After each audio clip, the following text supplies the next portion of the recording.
Migori. Kopogre gi manya kwa Ramogi juanga eneni riwruok mago kinde mag piny ngima kata ICJ osayo ng'anyo mosebedo katimore pachoka ka gikwedo timbe mag kweth maundu manonene pachoka ng'anyo mar wuok tich mar jumani.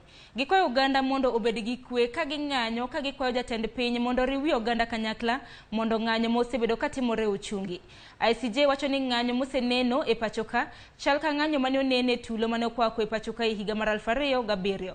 Bende giseyo dwaro mar jatend migawo mar arita kwe Kithure Kindiki mar chwalo paro mar loko chik ahinya to motenre gi ng'anyo ma bende ne giseyo e okang' mager. Monj ma bende kweth mapoko yangi mano ma bende nomonjo godo jofwambo bende giseyo ka bende giwacho ni nitiere chik ma bende tayo jofwambo pachoka.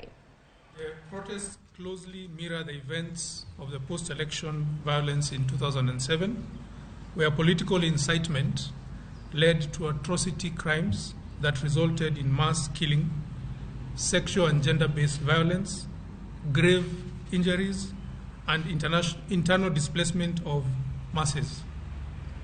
And this triggered the jurisdiction of the International Criminal Court.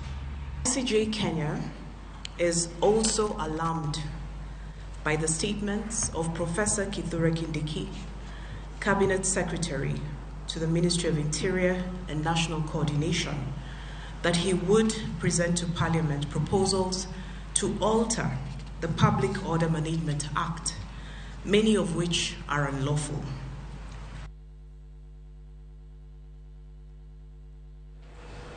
Kopogre gi manya kwa Ramogi juanga